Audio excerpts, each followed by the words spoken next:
Hello दोस्तों।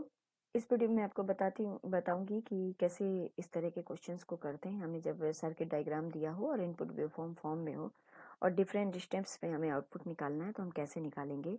तो चलिए स्टार्ट करते हैं।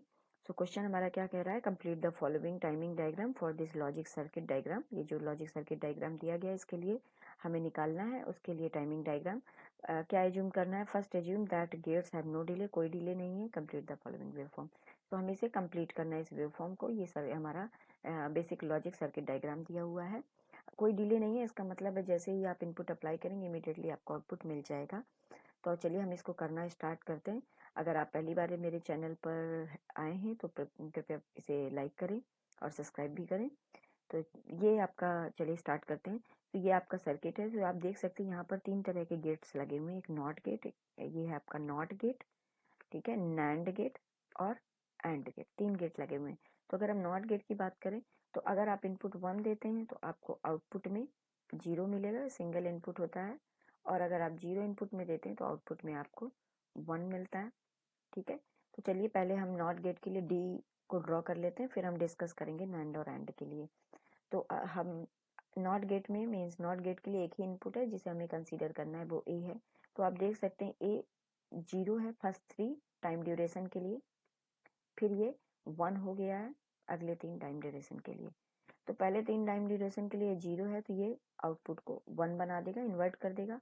और अगले 3 ड्यूरेशन के लिए ये 1 है तो ये इसे फिर से 0 बना देगा। अब यहाँ पर ये 0 है, ठीक है, तो ये फिर से इसे 1 बना देगा। आप देख सकते हैं अब ये पूरे ड्यूरेशन के लिए ही 0 है तो हम इसे पूरे ड्यूरेशन के लिए 1 बना देंगे। तो चलिए अब आपको डी मिल चुका है, ये डी आपको मिल गया। अब स्टार्ट करते हैं ई के लिए। अब हम ई के लिए ड्रॉ करते हैं। तो ई में आपके 2 इनपुट लगे हुए हैं, बी और सी, और गेट कौन सा है, नैंड।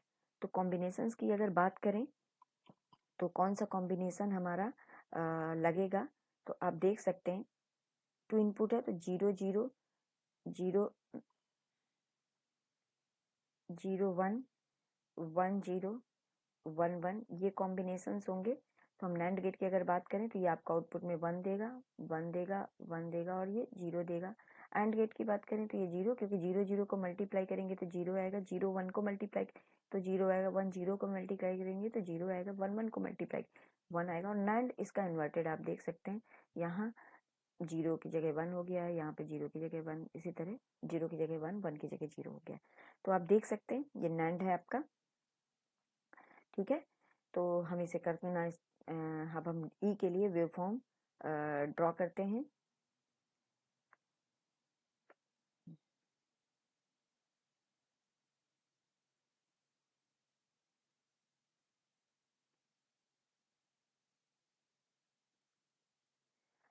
तो ई के लिए बी, हमें आपको बी और सी कंसीडर करना है तो हम ई के लिए ड्रॉ करते हैं। तो इनिशियली अब बी, अगर अब हम नैंड गेट है, नैंड गेट की फाइंडिंग की बात करें तो नैंड गेट की फाइंडिंग यहाँ से निकाल सकते हैं। जब दोनों इनपुट आपके 1 1 होंगे तभी आपको आउटपुट 0 मिलेगा, रेस्ट ऑफ द केसेस में आपका आउटपुट 1 मिलेगा। तो हम देखते हैं बी की क्या कंडीशन है। बी इनिशियली 0 है और यहाँ तक इस क्लॉक पल्स तक 0 है।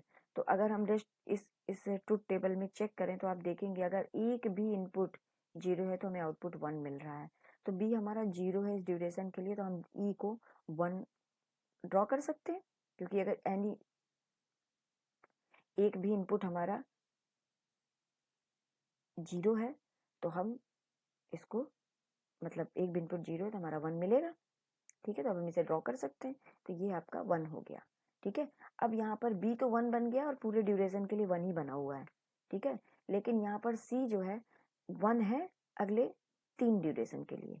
तो हम यहाँ पे अगले 3 ड्यूरेशन में, क्योंकि 1 1 कंडीशन हो गई तो आउटपुट आपको 0 मिलेगा, तो हम इसे 0 ड्रॉ कर लेते हैं, ठीक है। और 0 मिल गया। अब फिर से आप देखें सी तो 0 हो गया है भाई अगले सारे ड्यूरेशन के लिए, तो ये फिर से हमारा 1 हो जाएगा और ये 1 ही रहेगा, ठीक है। तो अब हमें डी और ई भी मिल गए। तो अब हम एफ को निकालते हैं। अब अगर हम एफ की ट्रुथ टेबल की अगर बात करें कि एफ की क्या कंडीशन है, तो एफ के लिए जो फाइंडिंग है, अगर दोनों इनपुट आप एफ की बात करें मीन्स एंड गेट की बात करें, तो जब दोनों इनपुट 1 1 है तभी आउटपुट आपका 1 है, अदरवाइज 0 है। तो डी और ई के लिए हम निकालते हैं, तो डी और ई को कंसीडर करेंगे। तो इनिशियली दोनों डी 3 क्लॉक के लिए 3 टाइम ड्यूरेशन के लिए 1 है और ई हमारा 6 टाइम ड्यूरेशन के लिए 1 है। तो क्या होगा, जब फर्स्ट 3 ड्यूरेशन के लिए जब ये 1 है तो आउटपुट 1 मिलेगा, ठीक है। और जैसे ही हमारा डी 0 हो गया, ओके, तो आउटपुट 0 को स्विच कर जाएगा। अब डी हमारा 0 है इस वैल्यू तक, तो ये 0 रहेगा, ठीक है। लेकिन यहाँ डी तो 1 हो गया, लेकिन ई हमारा फिर से 0 हो गया भाई, तो अब हम इसे 0 ही रिमेन रखेंगे जब तक दोनों 1 1 नहीं हो जाते। तो अब देखिए ये 1 है और ये 1 है, दोनों के दोनों 1 1 हो चुके हैं, तो अब हम इसे फिर से 1 बना देंगे और ये रेस्ट ऑफ द ड्यूरेशन 1 ही है, पूरे ड्यूरेशन के लिए 1 है, तो ये भी आपका पूरे ड्यूरेशन के लिए 1 हो जाएगा। तो ये आपका आउटपुट एफ है। तो अगर आपको मतलब इस तरह इन क्वेश्चंस को करते हैं, अगर आपको पसंद आया हो ये एक्सप्लेनेशन, तो आप कृपया मेरे चैनल को लाइक और सब्सक्राइब जरूर करें। Thank you for watching.